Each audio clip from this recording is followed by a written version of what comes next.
third failure in a row, did you think, I need to pack this in? Never. Why not?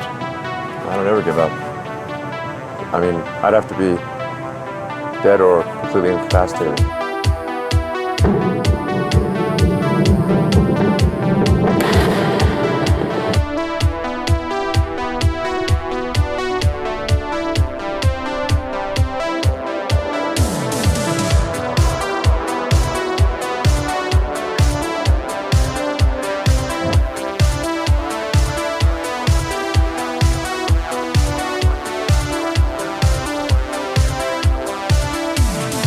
But there are American heroes who don't like this idea. Neil Armstrong, Gene Cernan have both testified against commercial spaceflight in the way that you're developing it, and I wonder what you think of that. I was very sad to see that, because those guys are, those guys are heroes of mine, so it's really tough. I wish they would come and visit and see the hardware that we're doing here. And I think that would change their mind. They inspired you to do this, didn't they? Yes. And to see them casting stones in your direction. It's difficult.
Probably not the guy that most people would bet on.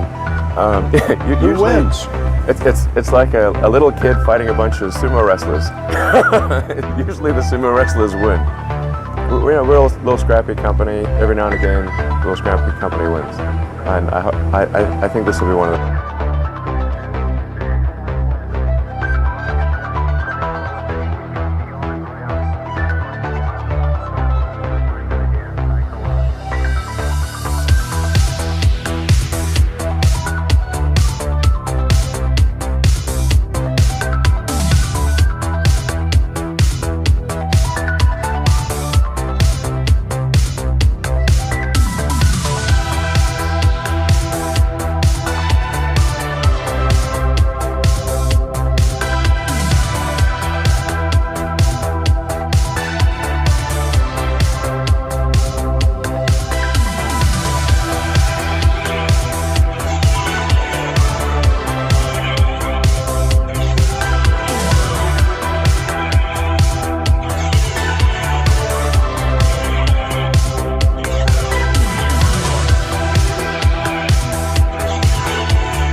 Everyone from the Doge community that's in here tonight, I want you to listen to me very carefully.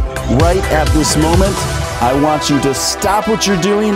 Even anything else you might be doing, we'll have in the stream. And I want you to look. I want you to look at that computer screen monitor or that TV screen in front of you with that thumbnail art and my voice coming through to you right now. And I want you to understand one big, simple, epic concept. We are going to win. We are going to win. We are going to win. We've got the Doge momentum.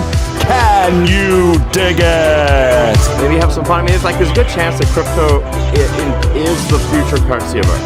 Right. And then it's like, well, which one is it going to be? Like, what would be the most ironic outcome? That the currency that was invented as a joke, in fact, becomes the real currency. Right. Wow. No, absolutely. So, to the moon. To the moon. When you had that third failure in a row, did you think, I need to pack this in? Never. Why not? I don't ever give up.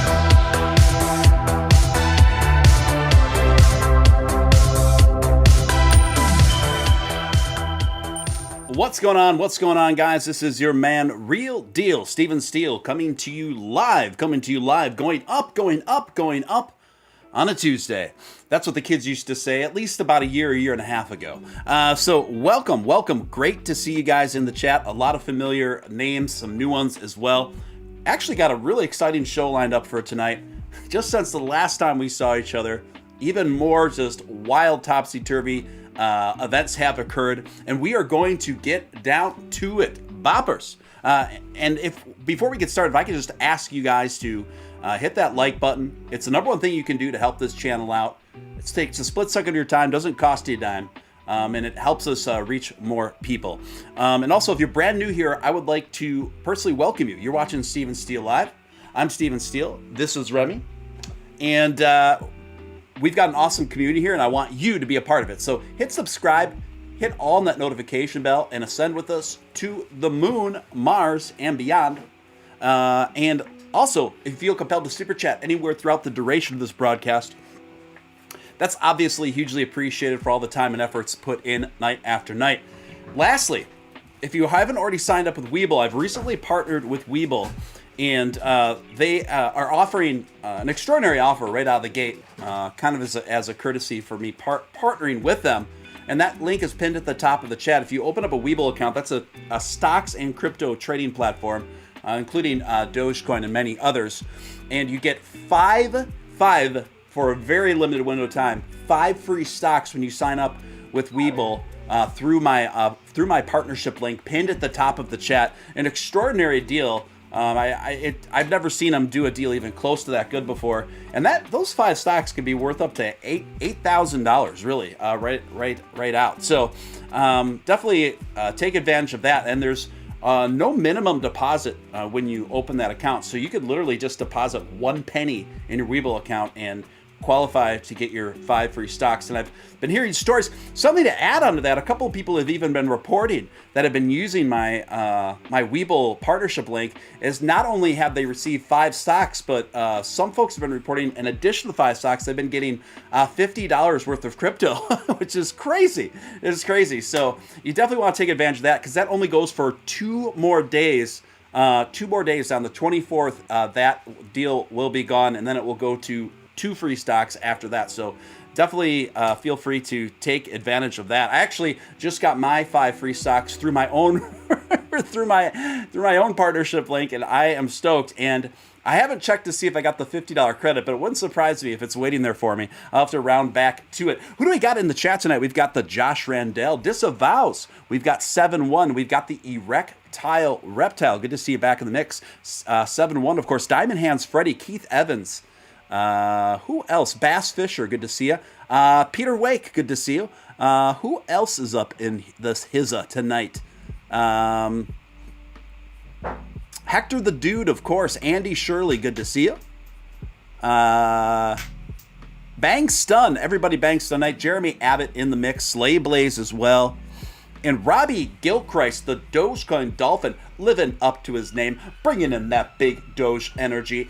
I love it. Starting things off right and out of sight with a super chat for $69.99 Canadian smackaroos. Thank you so much, Robbie. Really appreciate you literally helping to keep the lights on over here at Steele HQ. So hugely appreciated for that one, my friend. Gerardo, haven't seen you in a bit. Good to see you in the mix. And Robbie, thanks a million again, man. Great to see you. Nurse Terry Reeds. Oh, wow. We've getting the old band back together. I love it. We're getting the band back together. Great to see you in the mix, Nurse Terry Reed. We missed you right back. Great to see you in the mix. And I think, did I get to everyone that's been active in the chat? We got Leo as well. I think Low Roller's in there somewhere. Pound for Pound. Rodriguez. WEBULL is legit. I trade both stocks and crypto. I like it. Trades both stocks and crypto like Robinhood. Got some bags in there. Right on, right on. Right. Oh, Audio Freak as well. Audio Freak as well. Vegas, baby. Ramon, good to see you in the mix.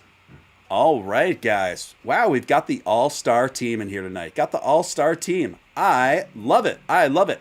I notice more and more of you are turning those notifications on, and it shows, folks. It shows. Great to see you guys. Great to see you guys. So, at the top of the news cycle this evening, guys, we're just going to get to a market wrap year-end review, courtesy of CoinDesk. Musk pumps Bitcoin and Dogecoin. Dogecoin pumped along with Bitcoin thanks to some high-profile promotion from Elon Musk, they state. As Bitcoin soared in February, social media, particularly Twitter, appeared to take on an expanded role in cryptocurrency markets, with prices pumping in response to tweet after tweet. Became clear that investor appetite for risk remains strong, despite earlier concerns about rampant speculation. That's when Elon Musk, and then CEO Twitter, sorry, my dyslexia is literally getting to me tonight. Bear with me. Twitter CEO Jack Dorsey tweeted away to push Bitcoin higher from 40K in January to nearly 57K in February. The viral effects of social media pushed retail traders into full-on buy mode, with bones thrown at the doggy-themed token. Why do they say token? They know better. CoinDesk, you know better. For goodness sake, you just had Billy Marcus featured on your TV stream. You know better. It's not a token. I feel like they just throw in those just very subtle digs over at CoinDesk. That added billions of dollars to that cryptocurrency's market value. So yeah, I think this is a very astute observation, and one that often gets overlooked, folks, because not only has Musk had a profoundly bullish impact on the market value of Dogecoin, but he's done the same for Bitcoin as well. You'd never know it, by the way. Many of the most ardent Bitcoin supporters act towards Elon Musk. They seem to hold a lot of vitriol towards him, which in my opinion, is very illogical, because Elon Musk was the first major CEO to platform Bitcoin with Tesla. Now, of course, it really upset them when he pulled away from that relationship with Bitcoin. But I think he's going to bring it back in the fold. In fact, you can almost be certain of it in 2022. I think he's going to fully platform Dogecoin in 2022 as it relates to Tesla and Dogecoin. And then I think Bitcoin will come soon thereafter. So, it's kind of a thankless job in terms of he's a thankless job when it comes to his relationship with much of the Bitcoin community, and one that's not really deserved. Furthermore, the observations that we have been making on here on this show, right, for the last year almost now, was that, hey, Bitcoin is just not evolved to be a strong performer in the retail space. Dogecoin is perfectly positioned to take that mantle and run with those doggy legs and take off running, right? Hit the ground running. Dogecoin's very well positioned to be that number one transacted cryptocurrency in a retail space from coast to coast, from pond to pond, all over the globe. Dogecoin worldwide. You know it, folks. You love it. Right? So we've known this. This is something we've known for quite some time here in this community. But then it was great to see, of course, Elon express this more recently, most notably in his interview with Time Magazine, pointing out just that as well. In fact, hearing Elon Musk talk about the shortcomings of Bitcoin right now and the strengths of Dogecoin, it almost was like hearing myself. It was music to my ears. Music to my ears. I love it. So, I think that we are well positioned, folks. I think I am still very bullish. I'm still very optimistic about what's to come in the future, particularly in 2022.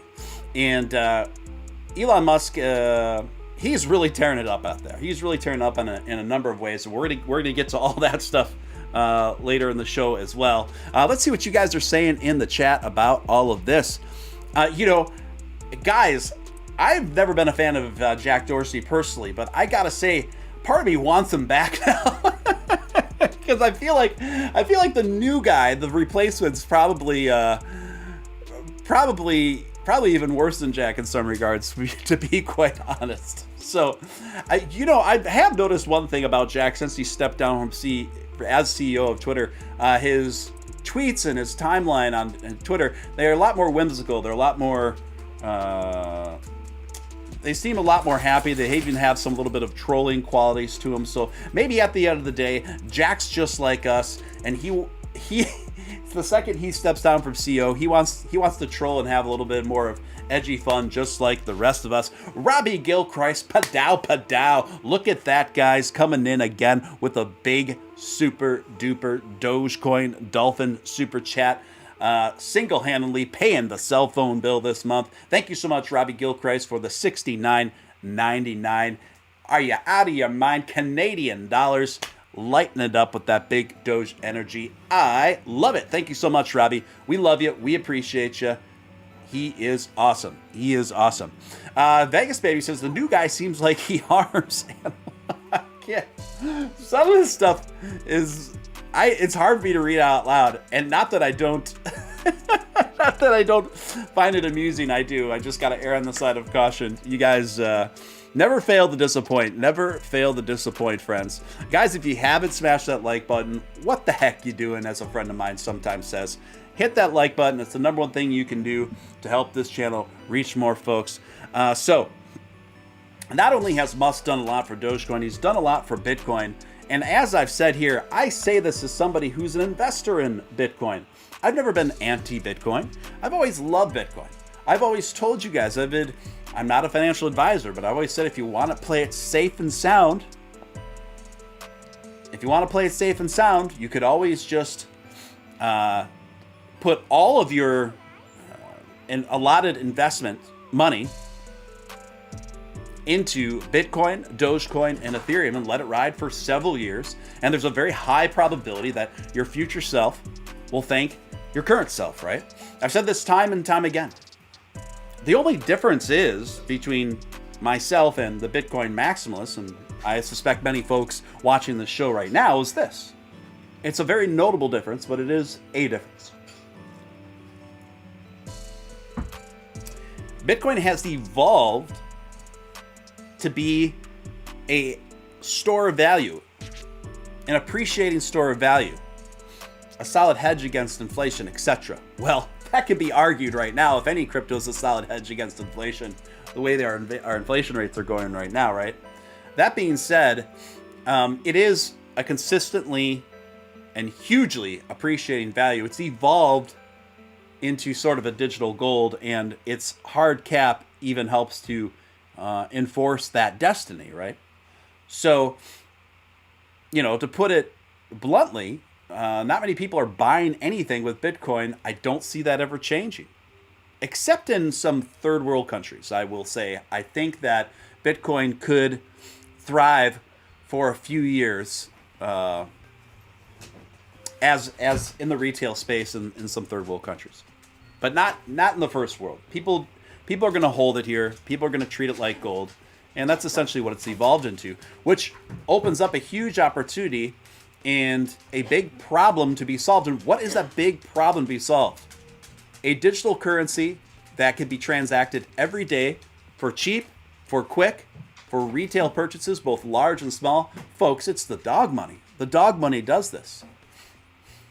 Dogecoin is basically a fork off of Bitcoin, Litecoin, and what was once called Lucky Coin, but infused with some very important modifications. And one of them is the soft cap, and the other one is the fees, right? Because Dogecoin runs on its own blockchain.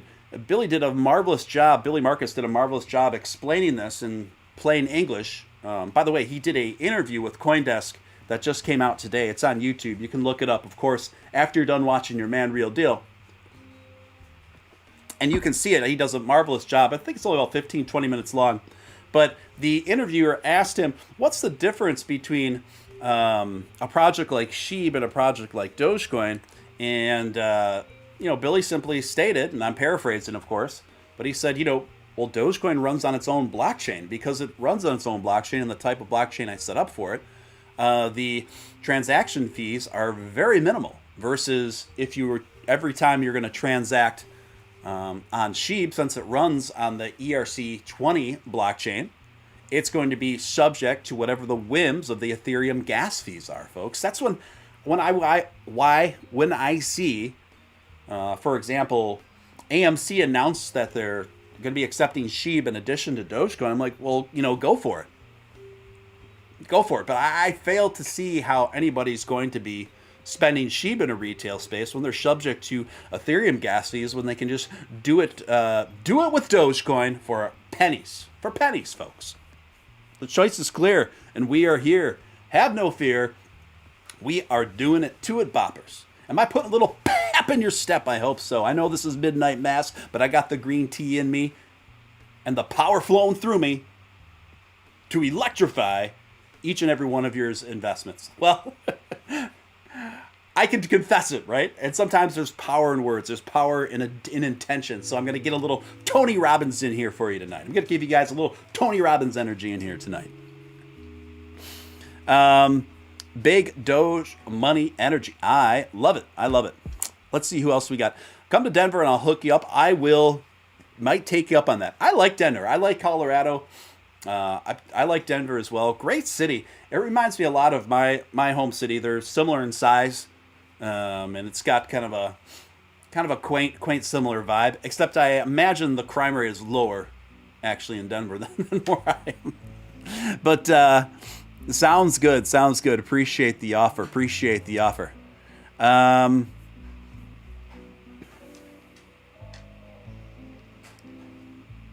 Yes, that is correct. Reptile. Yes, and that is the big problem, right? So people are more than welcome to buy AMC Jujubes and movie tickets and popcorn and Dr. Pepper and pay, be subject to $50 to $100 in gas fees on top of that. But I just don't know many people that are going to do that. I don't even think the most ardent supporters of SHIB would do that, but Dogecoin, and this is where the education comes in, and this is where sometimes I know I'm on here almost 7 nights a week, aren't I, guys? And I'm a Doge-centric content creator does a live show, not just videos, a live show almost 7 nights a week. So I understand how some of this information can seem redundant, but it's important. It's important because I see so much misunderstanding still yet about the basic fundamentals of Dogecoin. I talked about this a bit last night on the show, and it just goes to, and it also reminds me of how much work that still needs to be done, but we can do it. Look how far we've come. Look how far we've come already, folks. And I think the exciting thing is things can happen and move very quickly in this space. Things can move very quickly in this space. Sure, we're at riding around 17 cents now, but it's within the realm of possibility and probability for Doge to be over $1 within a month from now. That could happen. We've seen gains like this made before, and we will see it again. Folks, we went from essentially what was around 7 cents to 45 cents with Dogecoin within the course of 2 or 3 days. Do you remember that? And then we ascended very briefly to 74 cents before we came down a lot. That was a huge correction, wasn't it? But it just goes to show how quickly the game can change. And I sincerely feel that the table has been set. Okay, the table has been set for Dogecoin to succeed in that capacity and beyond throughout 2022. I think I'm still very bullish about the first quarter of 2022, particularly the last half of the first quarter of the new year. I think could be not only an extraordinary time for Dogecoin, but the rest of the market as well. Another thing that should relieve you too is since Dogecoin's rise to prominence around the top 10, it has mirrored Bitcoin very closely. And I think in part that mirroring and being tethered to the rise and fall of Bitcoin has also helped stabilize it and keep it up there and keep it from falling way down to 5 cents or whatever the most pessimistic people often throw around.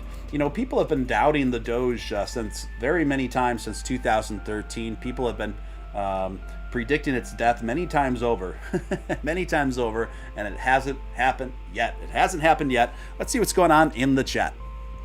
Wow, Jason Huffman coming in, large and in charge. Thank you so much, guys. Honestly, thank you. Like, from the bottom of my heart, thank you. $50 super chat coming from Jason Huffman for Steele headquarters and the Doge Momentum Energy. Thank you so much.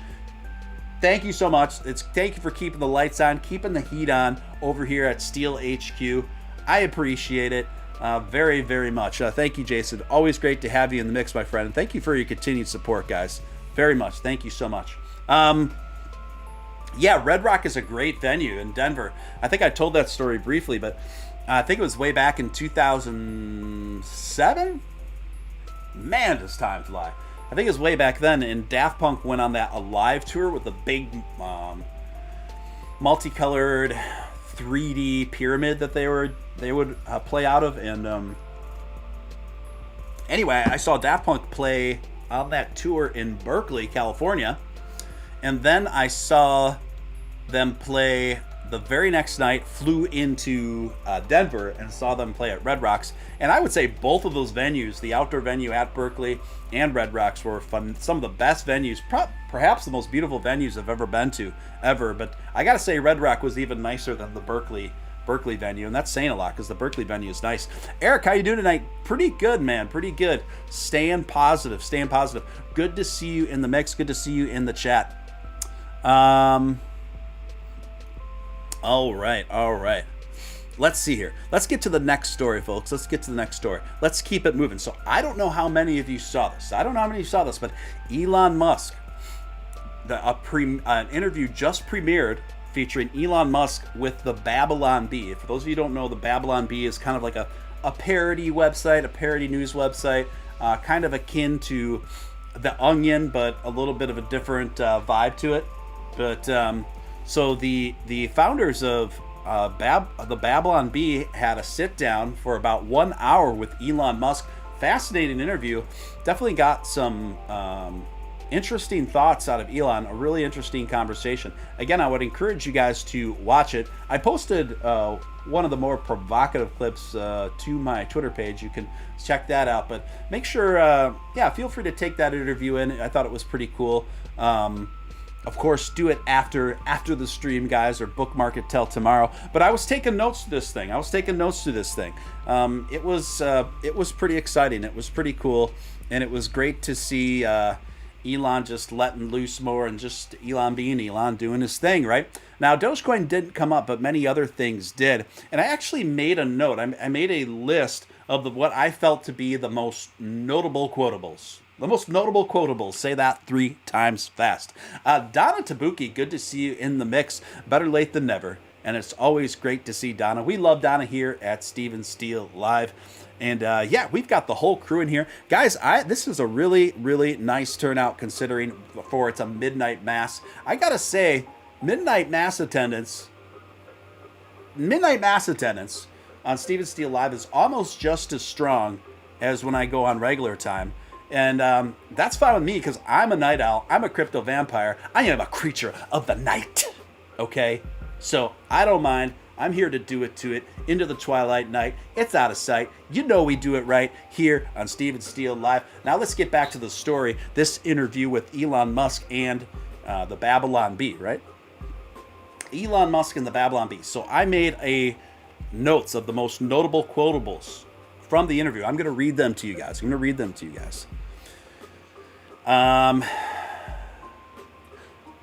So they asked him about the onion because essentially the founders of Babylon Bee said, "Why did you accept to do this interview with us? Why did you accept?" And Elon was saying, "Well, the Babylon Bee kind of reminded me of the onion back in its heyday when they were essentially really good." And I don't know how many of you are familiar. I used to get the onion. It used to be a printed paper that came out every week in my area because the onion was actually founded in the state that I grew up in. So we would get it. You could pick it up at the pizza joints, in the bars, in the cafes, and they were hilarious. Super edgy stuff that would not fly today by comparison, but it was all in good fun. So Elon said that, he's expressing that, and this is a direct quote from Elon. This is my first notable quotable from that interview. "I used to be a much bigger fan of the onion, but then the onion seems to have gotten really politically correct to a point of absurdity, though. It's sort of gone in the SNL direction." And then right after that, he said, a couple minutes after that, Elon circled back to SNL and he said, "I used to be a big fan of SNL, but many, if not most, in the SNL episodes are now more like moral lectures on why we're bad human beings rather than comedy." This is no lie. Firstly, no lie detected. Secondly, these are particularly provocative things to say in context for the fact that Elon Musk hosted Saturday Night Live. What was that? About 6 months ago now, and here he is basically saying he hasn't been a fan of SNL for a long time. Just wild style. Speaking of wild style, my eyes are just, I don't know if they're playing tricks on me, but you guys are bringing in the heat tonight. Feeling all right, trucking all day, bringing in that big Doge energy. $50 to make you holler with the Transformer super sticker. I love it. You guys are killing it tonight. Thank you so much, trucking all day. Thank you for helping me keep the lights on over here, keeping the rent paid, keeping the gas in the tank. Thank you so much. Appreciate it, trucking all day. Very much. That is awesome. Robbie Gilchrist coming in hugely. $69.99 Canadian. Wow, Robbie Gilchrist, thank you so much. I haven't seen the board lit up like this in a while, so thank you so much. This is wild stuff tonight, and I appreciate it so much.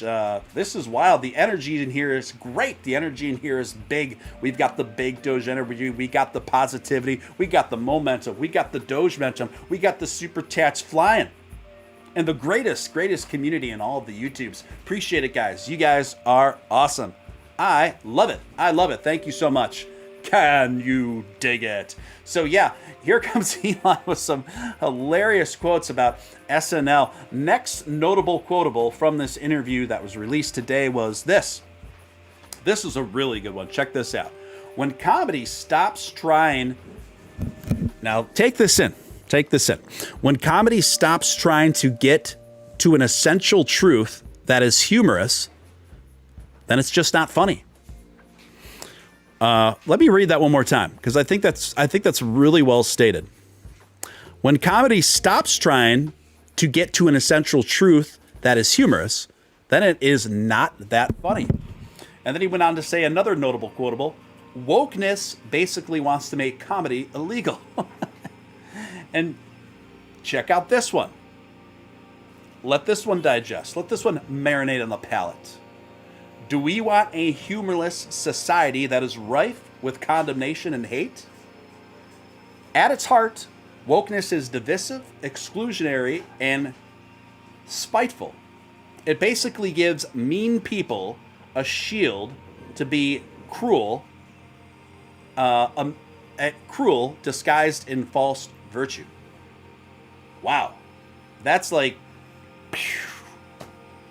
I think it's something that many of us feel, right? But we haven't quite found the ways to articulate it quite like that, right? Quite like that. So that is really making the rounds, particularly that quote. I've noticed both the footage and that quote have been making the rounds quite a bit, and I'm sure we're going to read a lot more about it tomorrow as the bigger media sources, they usually run almost a day behind on this sort of stuff. So I'm sure we'll read a lot about it tomorrow morning.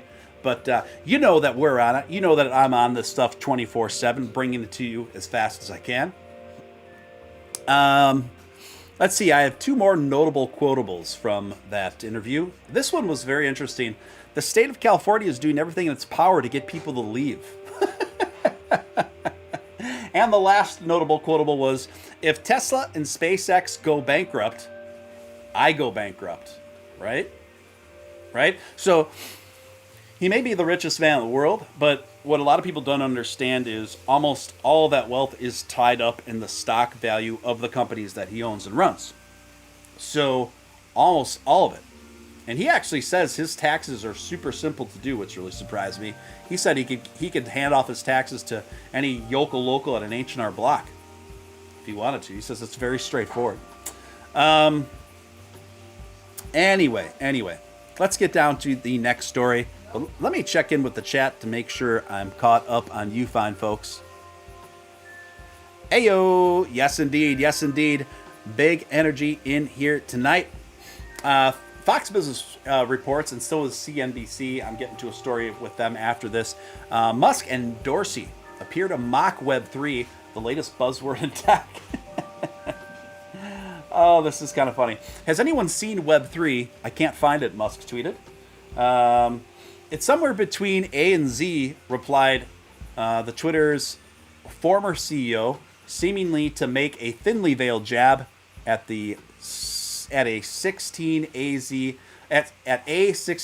a venture capital firm that has invested heavily in blockchain and cryptocurrencies. The term Web3 is used broadly to refer to a decentralized internet that will run on the record, keeping technology blockchain rather than centralized services. In this model, users would have ownership stakes in platforms and applications, and supposedly contrasts with today's model. Web 2, where a few major players like Facebook and Alphabet's Google control the platforms. Musk and Dorsey's tweets sparked a debate amongst critics who disagreed with their conclusions of Web 3. Dorsey later downplayed the notion that Web 3 will ever be truly decentralized, as venture capital firms and their limited partners will be in the driving seat. So, regardless of how you feel about Web3, I kind of think it's just too ambiguous to know where this is headed. It could end up being a big deal, a significant thing, or it could just be a flash in the pan moment, a trend, if you will, that's bloated and overrated. Web3 is a very loose, ill-defined thing that we're trying to bring definition and strong purpose to. So we'll see how it evolves. I think the most thing that amuses me about this story, though, is noticing how since Jack has stepped down from Twitter, he's playing a lower. He's mixing it up. And he's talking a little smack.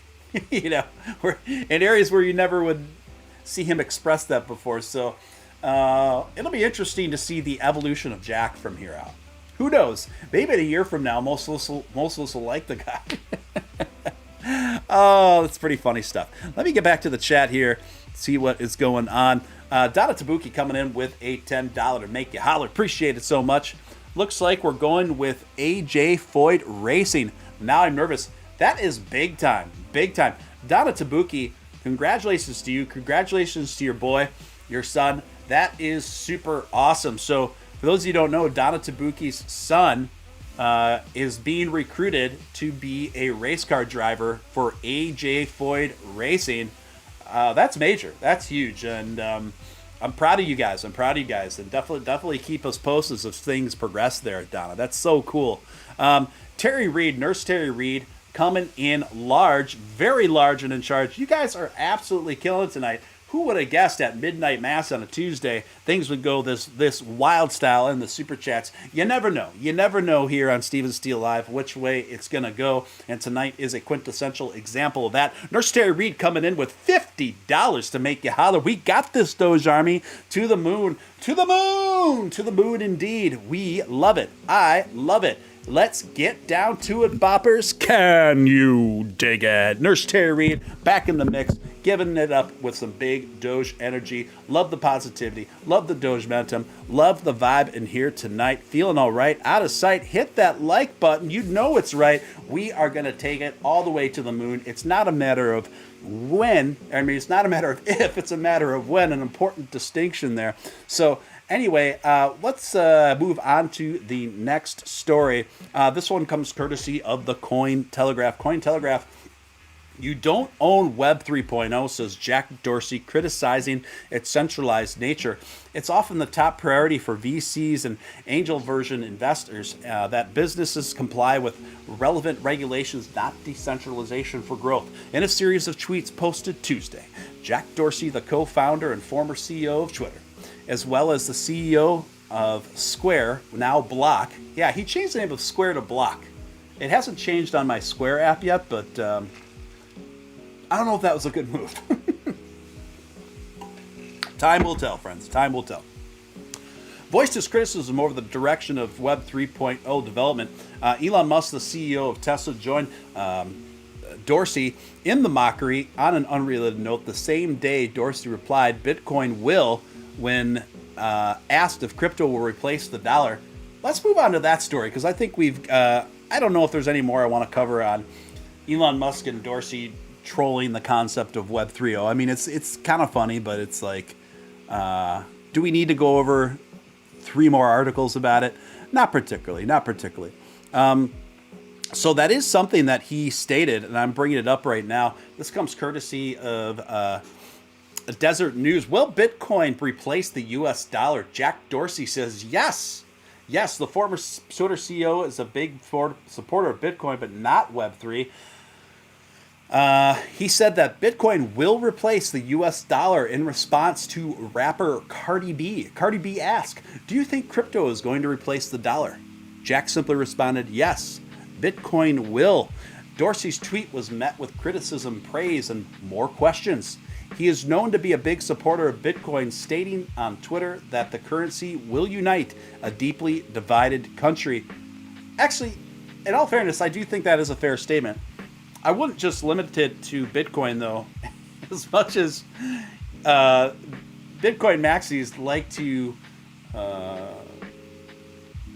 kind of put Bitcoin up on this platform like it's the only protagonist in some epic Highlander movie or Lord of the Rings movie, not to be shared with anyone. It's the ring of all rings, right? I get that vibe, I get the appeal of that vibe, but I don't think it's realistic. Replace the dollar?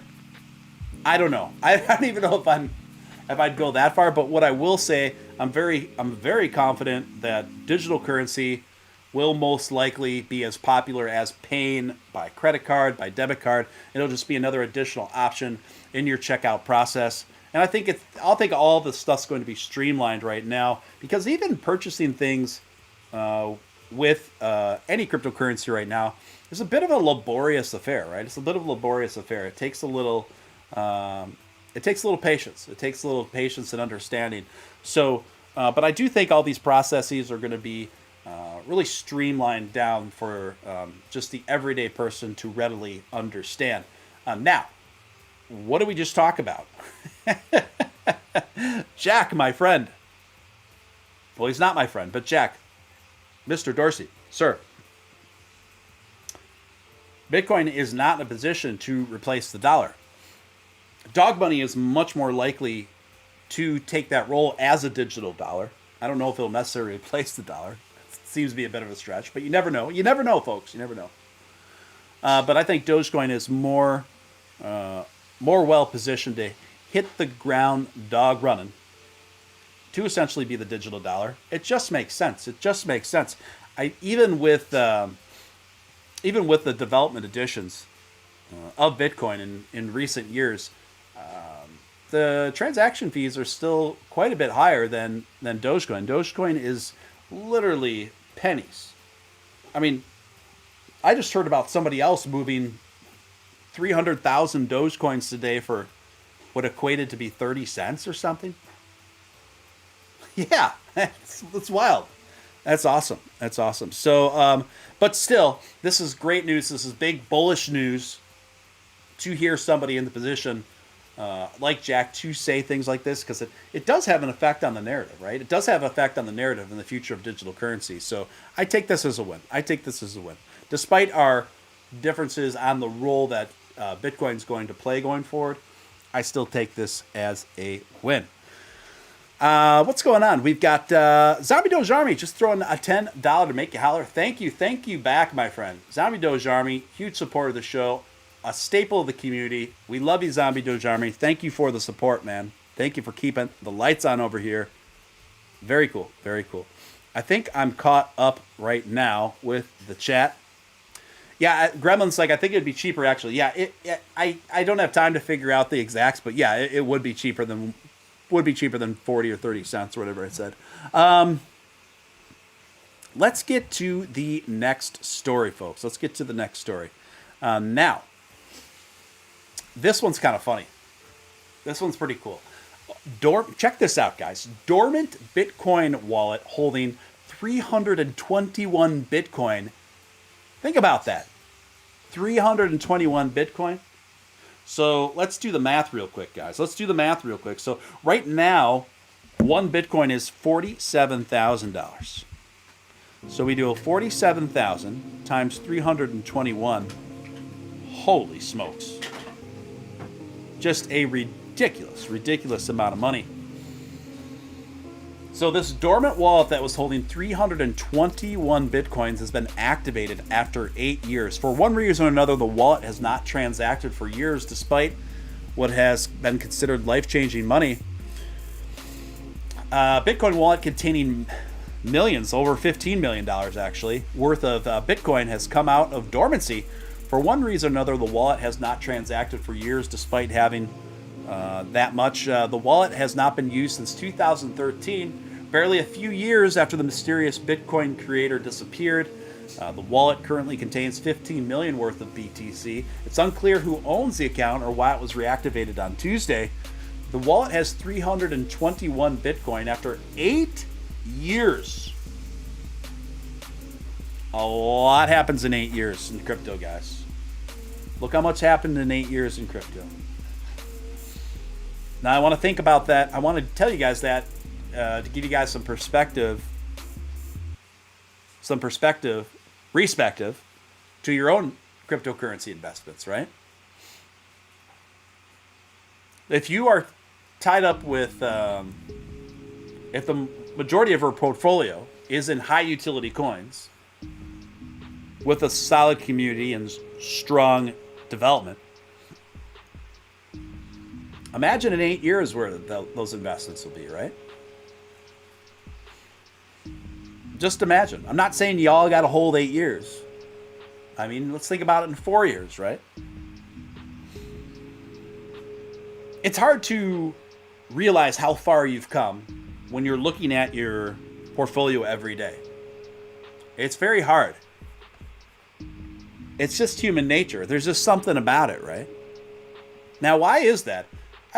It's kind of like the same as it's difficult to see yourself aging when you're looking at yourself every day in the mirror. But let's say if someone hadn't seen you in 8 years, they'd be able to tell.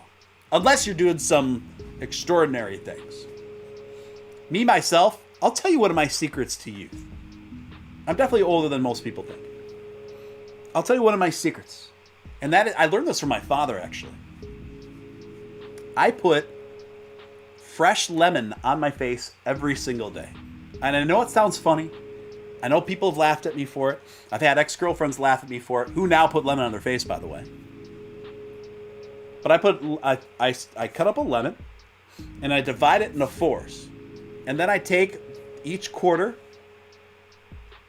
of the lemon, and then I cut lines in it, about 4 each, going sideways like this. So all the juice squeezes out when you squeeze it, right? So I put that lemon in my tea or in my seltzer, but then with the wet lemon rinds, I literally I rub it on my face. I rub the lemon rinds on my face. And I massage it in my whole face and my neck. And I leave that on for, I don't know, a minimum of 20 minutes while I do other things. And then I shower it off. It's kind of a routine. And I learned this from my dad. My father is in his 80s and he's got a baby face. It's extraordinary. It's extraordinary how young my father looks for his age. It really is. He also dyes the hair, though. But I dye the beard, so, you know. But, yeah, that's... What that does is that acts as... it's basically nature's most powerful exfoliant, and it removes all the dead cells day after day and gives you a baby smooth face. I had a girlfriend many years ago, and I've been doing this, folks, for almost... I've been doing it for many, many, many years. I learned it from my father. And I had a girlfriend way back in the day, in the days of yore, who would laugh at me for doing this, right? And I remember she contacted me like 8 or 9 years later. That long, 8 or 9 years later, and she said, "Steven, I've been putting lemon on my face and it really works." It really works. And she's like, "I owe you an apology. I make fun of you all the time, but now I owe you a thank you." And I said, "Hey, better late than never. I've been vindicated." Yeah. Vegas Baby says, "You look good, Steve. I'm just 45, pandy, showing my bad decisions. I'm bloodshot and angry." You know what though, Vegas? Many times, I think there's the women could attest to this, right? In the chat, many times men can have that extra rugged kind of bit of a weathered look as you become an older man can be very attractive to the ladies. So, and I've heard that from many of them. Jason Upman coming in with a $5 make you holler with the lemon head. I love it. Josh says Steven has lived longer than a vampire and has a 14-inch lawmaker. Okay. I just read that out loud. I didn't know it was coming, but I should have known when I saw Josh Randell that it was going to be something a bit spicy. That charcoal stuff works too. Yeah, one time I bought the charcoal toothpaste. Cool idea in theory, but awful idea in practice, because the charcoal toothpaste is black, and so every time you use it, every bit of toothpaste, spitter, splatter, whatever, shows up everywhere. So if you're gonna use the charcoal toothpaste, you got to be on extra cleanup duty. Terry Reed, gotta go, family. Have a great night. Steven, you rock. Right back at you, Terry Reed. Thank you for coming in and hanging out with us, even though it was just for a bit. We always love to see you here, Terry. Thanks for mixing it up with us, and yeah, awesome to see you. Awesome to see you. And don't wait so long next time, Terry. Okay. So gosh, back to the story. A Bitcoin wallet that has over 320 Bitcoins on it hasn't been activated in 8 years. It makes you wonder if it's the original owner of that hard drive with the Bitcoin on it, or if it's someone else, right? What if, get this, this is probable. Somebody could have bought an old hard drive, or a group of old hard drives, or just cleaned them out for free somewhere, and has come across that amount of Bitcoin. They could have bought an old hard drive for $50. Okay, that's possible. That's possible. It's just wild to think about, isn't it? Wild, wild, wild, wild. Next story. Wow, breaking news. Steven Steele has found the fountain of youth. I wouldn't go that far. We all meet the maker sooner or later, ladies and gentlemen. I got some good news for those of you who are holding Avalanche AVAX.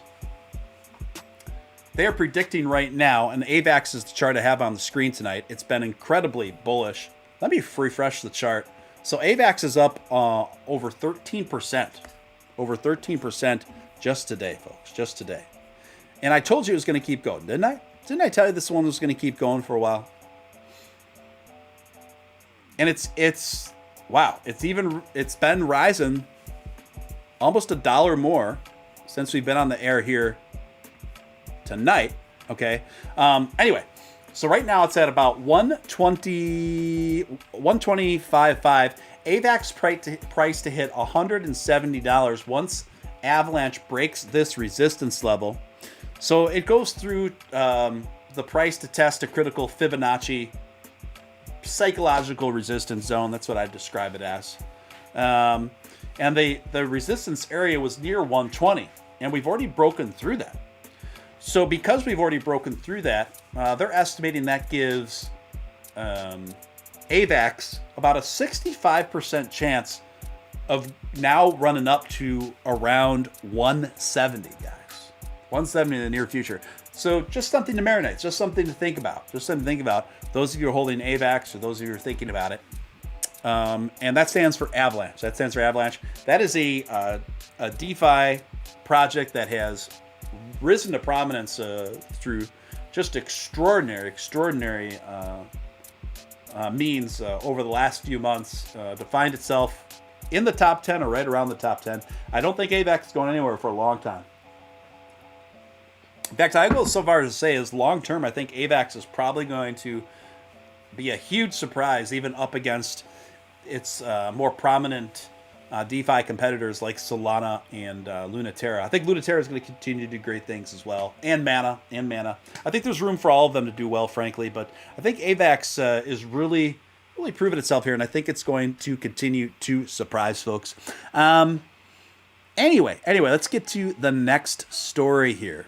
This one's kind of funny. Let's take a little break from crypto to cover a weird story.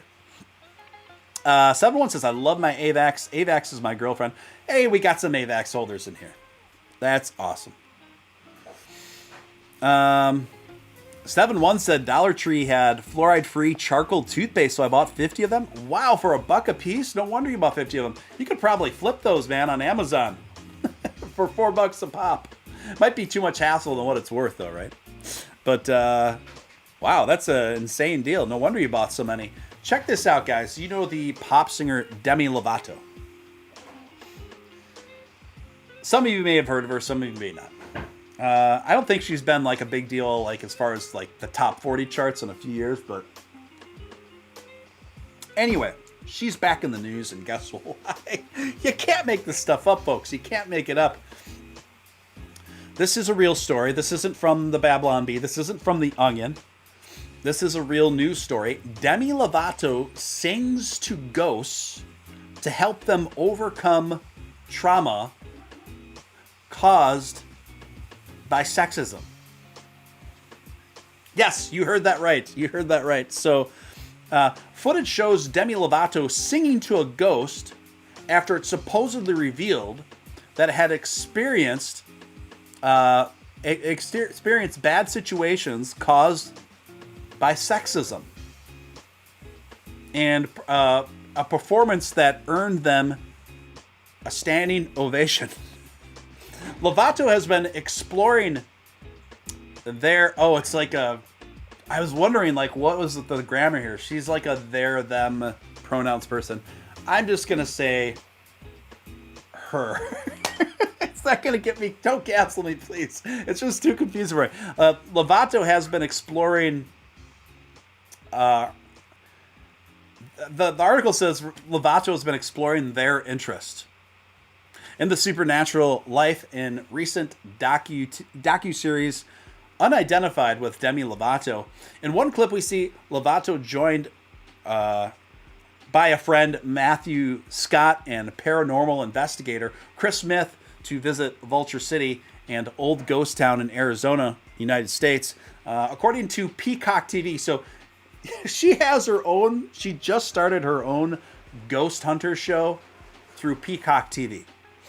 Anyway, the trio came across a spirit who had past traumas with men while in an abandoned brothel. Well, I think it's safe to say if it was an abandoned brothel, I actually would find that believable, that there have been bad experiences with men in an old school brothel.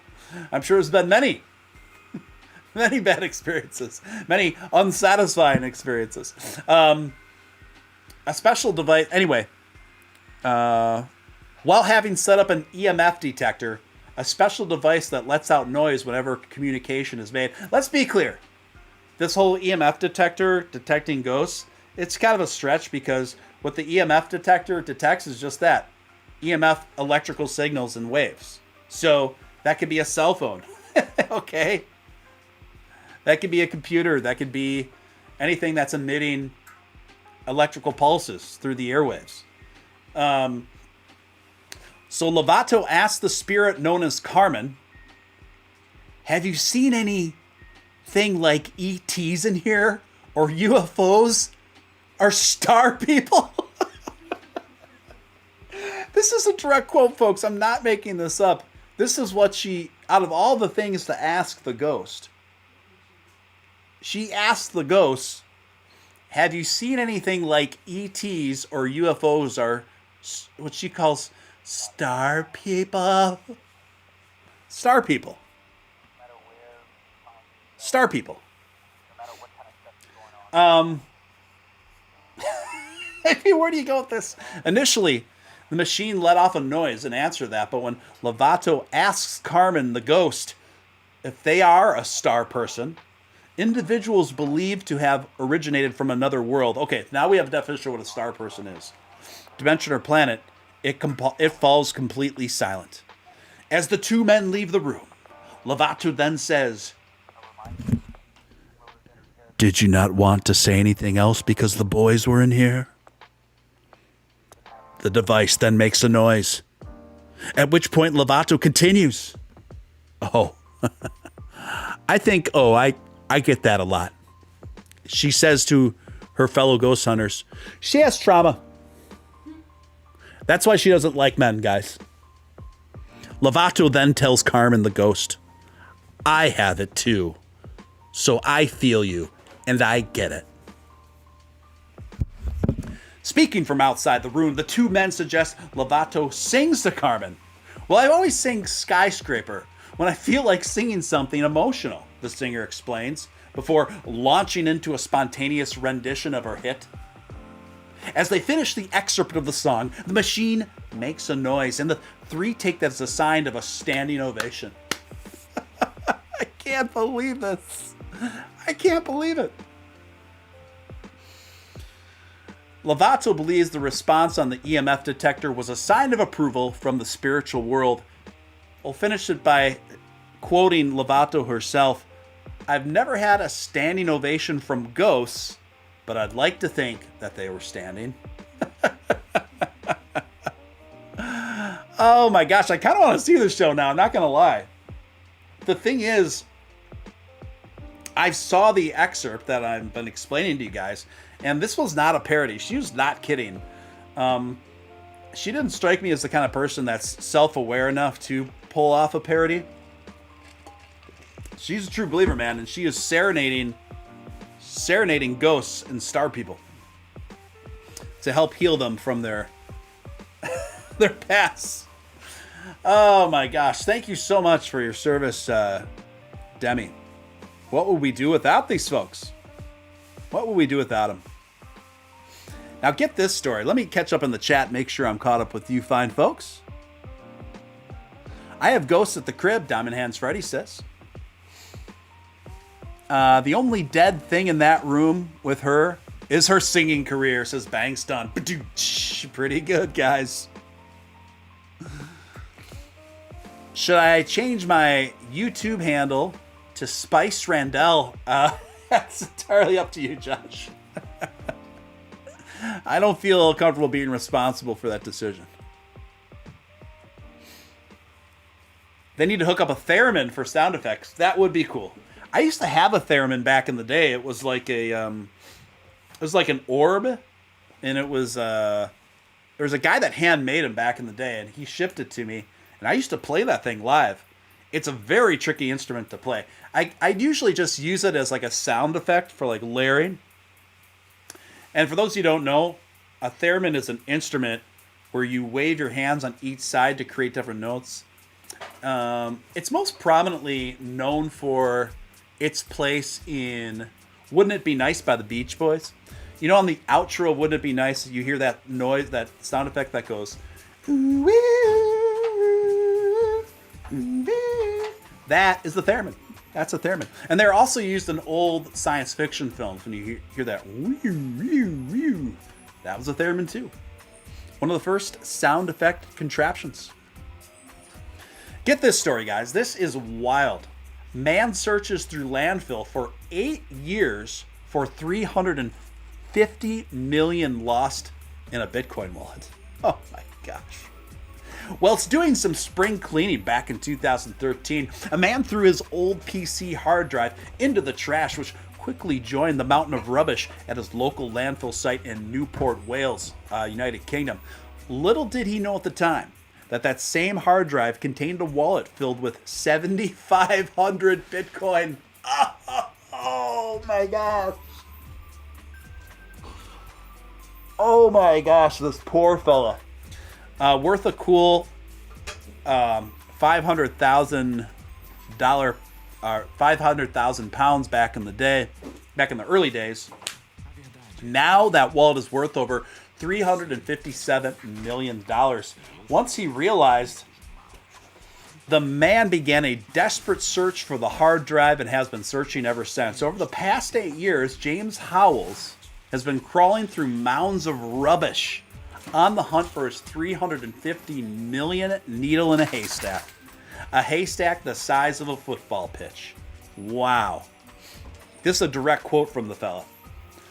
I had a word with one of the guys down there and explained the situation. And he actually took me out in his truck where the landfill site is. The current ditch they're working on, it's about the size of a football field. And he said something from 3 or 4 months ago, and it'd be 3 or 4 feet down, said Howells in an interview with The Guardian back in 2013. I'm at a point where it's either I laugh or I cry about it. Why aren't I out there with a shovel right now, I always think to myself. I think I'm just resigned to never being able to find it. Wow. Could you imagine, you guys? What would you do if that was you? Would you keep... I mean, this guy's been looking in the same landfill for 8 years. I mean, that's tenacious. That's tenacious. That is wild. Would you give up, or would you keep looking for $350 million? And the thing is, too, would it even be accessible after weather damage? That's another thing I think about. Oh, I would dig through the sewage too, Josh. But a landfill the size of a football field? I mean, that's a needle. That is truly, truly a needle in a haystack, to put it mildly.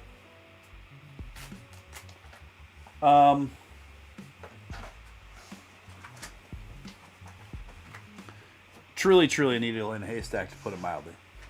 Remy, no. My Doge was getting out of line there. Yeah, that is a lot. I don't know if I keep digging through the same landfill of size of a football field.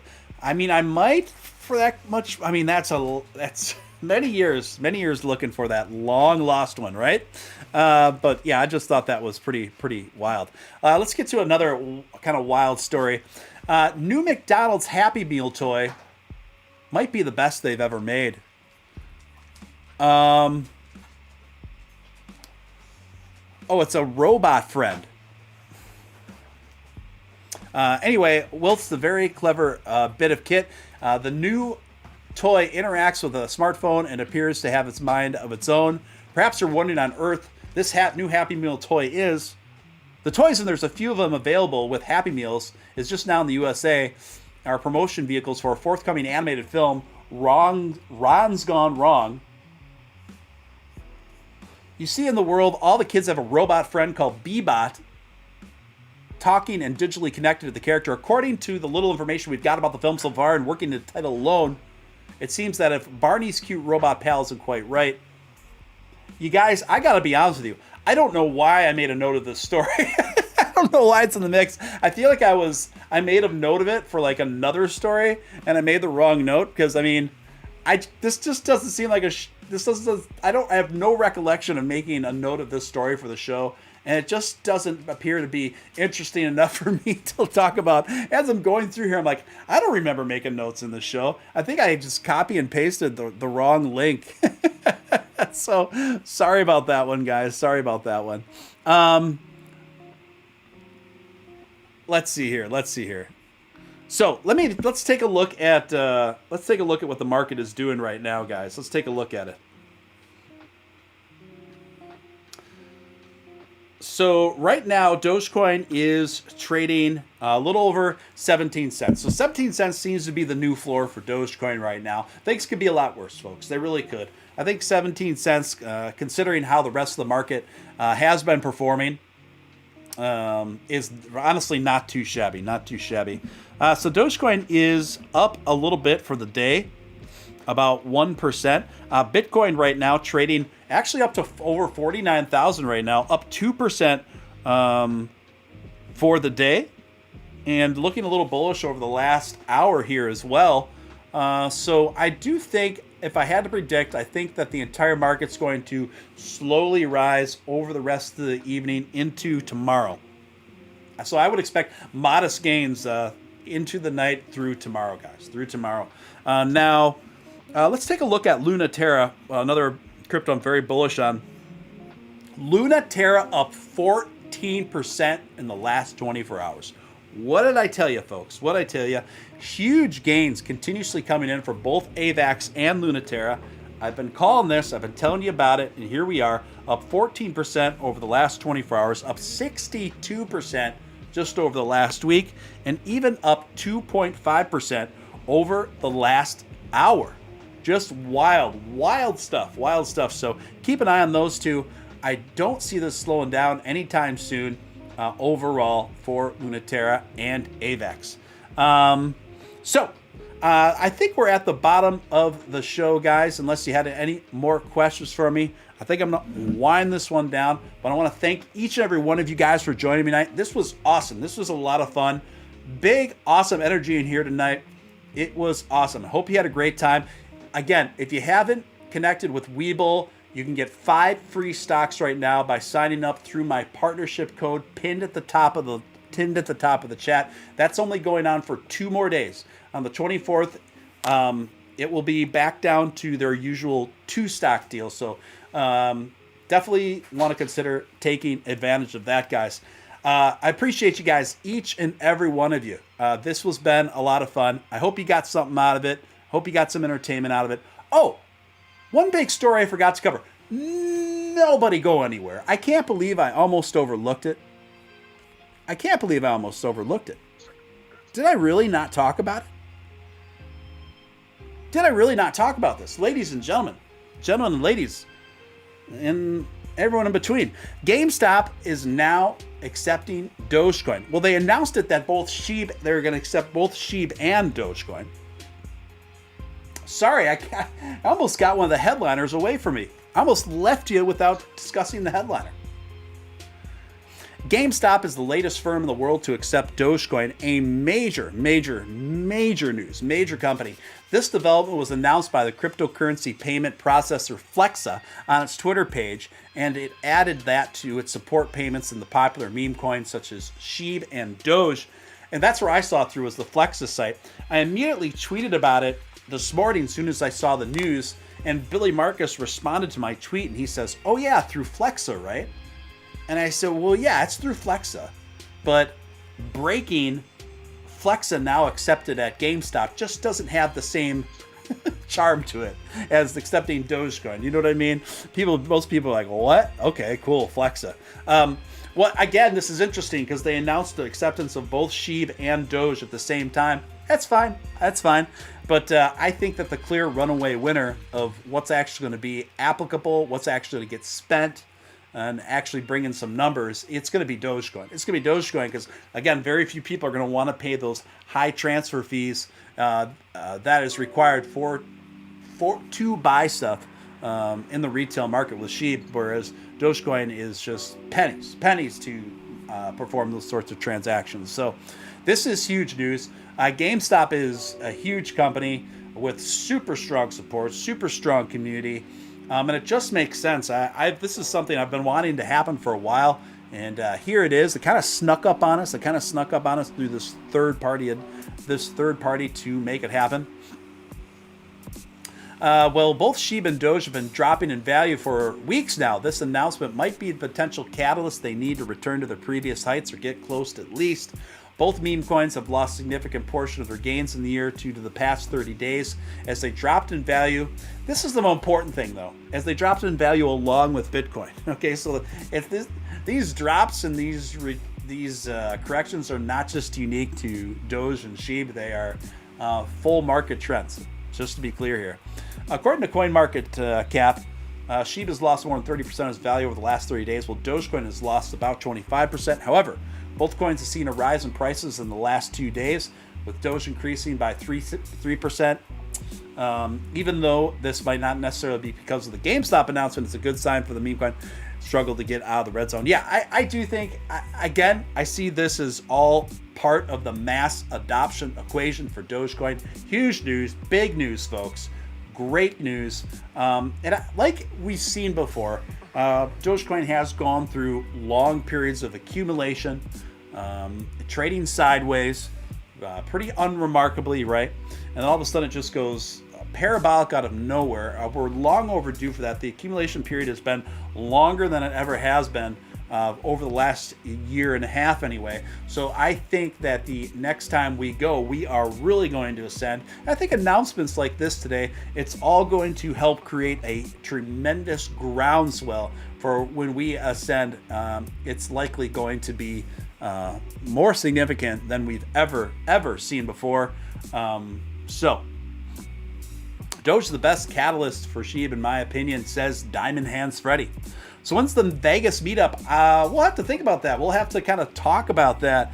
That would be an exciting idea, and one I'm definitely open to. So yeah. Anyway, huge news for Dogecoin in relation to GameStop.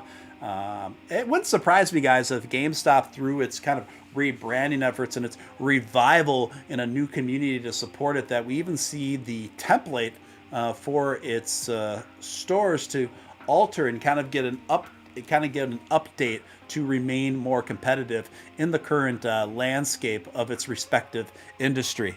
And at that, folks, we are gonna shut this one down. Thank you so much, each and every one of you guys. Love you guys so much. Thanks for tuning in. Hope you had fun. I know I did. I appreciate each and every one of you guys. And I will be back tomorrow night, so stay tuned, folks. Thank you again. Until next time, this is your man, Real Deal, Steven Steele, signing out.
Just a piece of us, the summer hay.